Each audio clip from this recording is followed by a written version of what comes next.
Have you ever woken up and thought that your reality wasn't scorched enough? Have you longed to experience a loneliness so overwhelming that the frozen remains of a crow sitting on a car seems like it could be your new best friend? Have you dreamt of scavenging abandoned Russian houses for Red Bulls and packs of cigarettes to add to your shanty house filled with Red Bulls and packs of cigarettes? If you answered yes to any or all three of those questions, then this game may be for you. Into the Radius is a VR game about shooting, looting, and surviving in an area dubbed the Radius, which has been turned upside down by an asteroid impact. You play as Random Mercenary, a person hired by the United Nations Patriosk Special Committee, and you are setting out to complete contract missions within the Radius for money to cover your crippling addiction to EpiPens. The game begins with you waking up in a spooky house surrounded by a weird fog and some crumbly villagers. You are completely alone. Working your way outside, you come across a glowing statue of a girl. After saying hello to her gently, she tells you how she is stuck inside the Radius, and that it would be cool if you could travel further into the Radius and get her out. That's pretty much all the main developing story you get. Instead, the game is more centered around trying to get an understanding of what happened after the asteroid turned Patriosk into a Chernobyl Bendy in the ink machine. Pushing further into the exclusion zone, you come across her spectral statue self a few more times. Knocking her makes her deliver some lore behind the area, and sometimes hints at what part you are playing. Couple these with the cassettes and notes scattered across the world, and you get a decent idea of what life has been like since the impact. Unfortunately, I was a bit more focused on becoming the Radius King of canned meat, so I didn't keep track of all of the lore, but the gist I got is that things have been pretty shit, and these spooky entities have been repeatedly popping up, causing havoc for any explorers entering the zone, and it'd be really cool if there weren't any spooky entities anymore.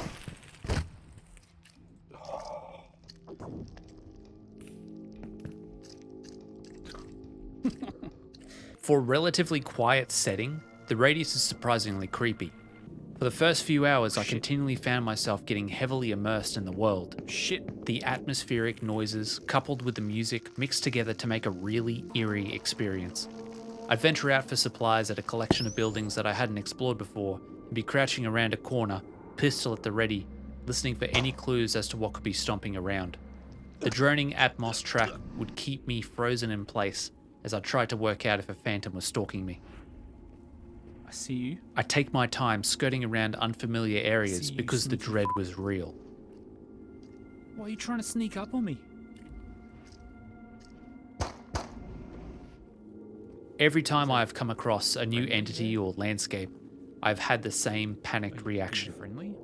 I'd keep my distance, try to figure out how much danger I was in, and whether investigating further would be worth the cost of bullets and healing. Ooh. What the Or if I was even carrying enough bullets and healing to cover the situation in the first place. I'm gonna die.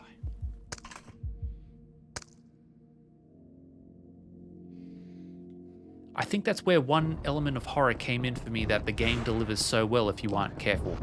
Being rendered helpless due to unpreparedness. Oh, Jesus. Please. Please. Oh, that's terrifying. There are a few occasions where I would run out of healing or ammo, and I'd have to run all the way back to base while being chased, completely unable to fight back with my tiny pistol. It was very humiliating. Eventually, you get to take on missions to increase your security level, which in turn unlock better weapons and armor for you to buy at the shop.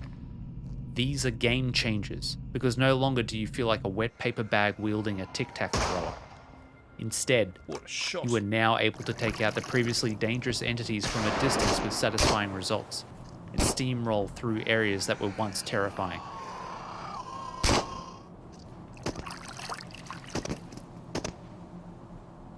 Unfortunately for us though, the Radius also decides to introduce armored enemies that also have better weapons.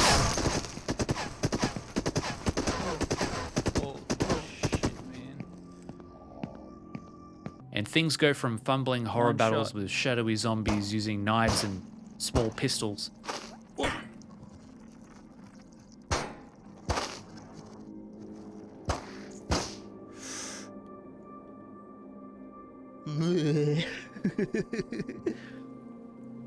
Look at you little nightmare. To white-knuckled standoffs with aimbotting nightmares from 100 meters away with high-powered sniper rifles.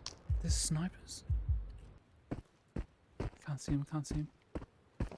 Oh, there he is.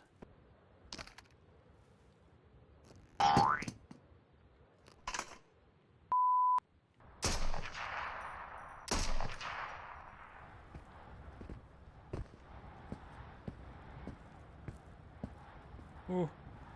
Oh no. Recently, the developers even added in a BTR, Jesus. which is like a freaking armored transport with a mounted machine gun and spotlight. I haven't been able to take it down yet, but it has scared me quite a few times. Locking onto me as I try to pitifully sneak across a field and send round after round towards me as I sprint frantically away. Gunplay is a massive part of Into the Radius, and the gunplay is pretty good. Despite the entities not particularly responding to taking damage, shooting still feels powerful, and there's something satisfying about shooting a double-barrel shotgun, pressing A on your controller, seeing the spent cartridges fly out, popping some new ones in, and swinging the shotgun back up to be ready for some more shooting. It never gets old. Ooh.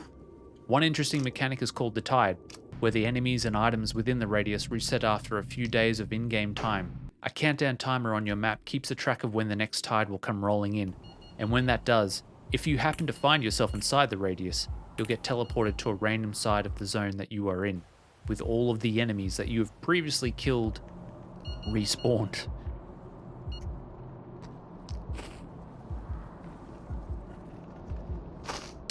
While Into the Radius is a very immersive game, there have been a few moments of frustration that have pulled me out of that immersion. The two biggest examples I have are related to the controlling of the weapons. First big example is that sometimes when you're aiming down the sights of a sniper rifle, a regular rifle, or just any iron sights, sometimes, for some reason, your gun will go into rave mode, and it will just start spasming out in your hands, losing track of the target. I haven't worked out if this is due to my rifle colliding with another object, such as armor or another weapon on my bag, or if my index towers are positioned poorly, but it has definitely made tense sniper battles frustrating at times. Man. And I can only imagine confusing for the poor mimic that is watching it happen. The other example of frustration is potentially a me problem. I frequently suffer from weapons or items disappearing. This is due to what I think is me flexing my grip while running, grabbing an item from my waist or chest accidentally, and dropping it on the ground behind me. I've sometimes got back to home base, gone to check my ammo and noticed that my beautiful tiger rifle or pistol or assault rifle or EpiPens or artifacts or cigarettes were no longer with me, and I've had to backtrack across multiple zones to work out where I dropped them. Despite those frustrations, I've loved my time with Into the Radius. I constantly find myself wanting to go back to my tiny room that I have absolutely trashed with random garbage and pick up at least one more mission.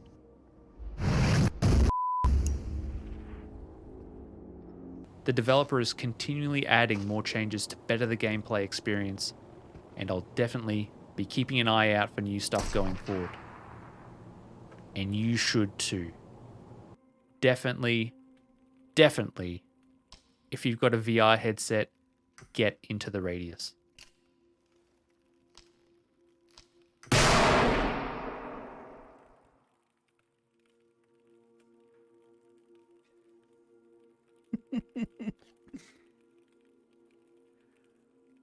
Holy shit, that scared the shit out of me.